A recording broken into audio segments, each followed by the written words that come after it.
چلتے ہیں تو آگے حضرت عمر و ابو بکر رضی اللہ تعالی عنہما کھڑے ہیں، چہرے کے اوپر عجیب اداسی ہے۔ کہا عمر ابو بکر اس وقت کیوں کھڑے ہو؟ عرض کی حضور بھوک نے گھر میں ٹکنے نہیں دیا، ہم نے چاہا حضور کا چہرہ دیکھ لیں تو کچھ پیاس بجھ جائے، کچھ بھوک مٹ جائے۔ حضور نے فرمایا میرا حال بھی یہی ہے، جس چیز نے تجھے گھروں سے نکالا ہے وہی چیز مجھے گھر سے نکال لائی ہے۔ چلتے ہوئے حضرت ابو ایوب انصاری کے گھر کے قریب سے گزرے،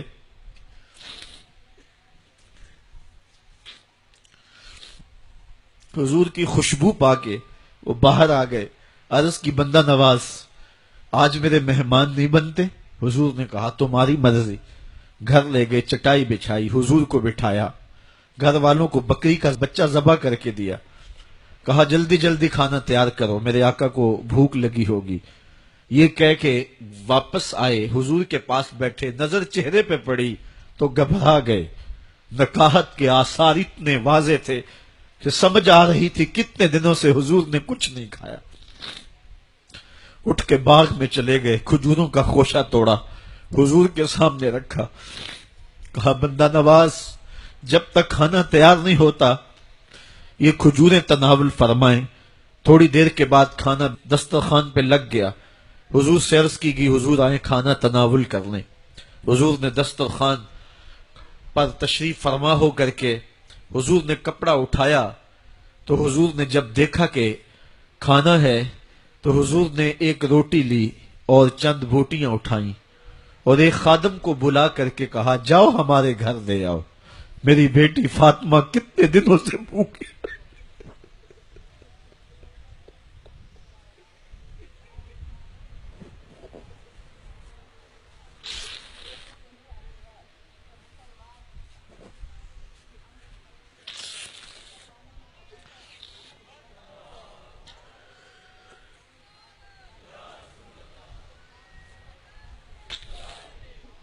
کہا جاؤ ہمارے گھر لے آؤ، میری فاطمہ کتنے دنوں سے بھوکی بیٹھی ہوئی ہے۔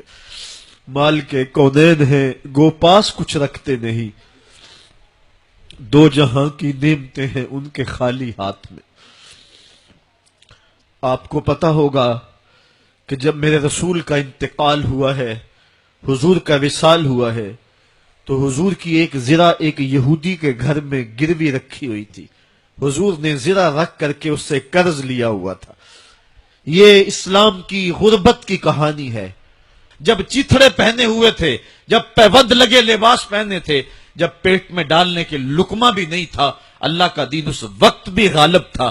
اور جب گلیوں کے اندر ریشم بکھرا ہوا ہوتا تھا، کوئی اٹھانے والا نہیں تھا، دین اس وقت بھی غالب تھا۔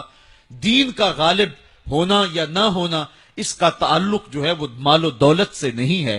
اقبال کہتا ہے کہ زوال بندہ مومن کا بے زری سے نہیں، مومن کا زوال بے زری سے نہیں ہے بلکہ اس کا سبب کوئی اور ہے۔ وہ سبب ڈھونڈنا ہے کہ ہم دنیا میں رسوا ہو کے کیوں رہ گئے، ہم زمانے کے سامنے تماشا کیوں بن کے رہ گئے، آج نبی کی امت پوری کائنات میں رسوا ہو کے کیوں رہ گئی، آج ہمارا تماشا دیکھا جا رہا ہے، آج بھوکے کتوں کو ہماری بیٹی اور بہنوں کے اوپر چھوڑا جا رہا ہے اور اس کا تماشا دیکھا جا رہا ہے۔ کیا ہم نے یہ دن بھی دیکھنے تھے؟ ہم نے سراغ لگانا ہے۔ دولت کی قلت اور کثرت یہ ثانوی چیزیں ہیں۔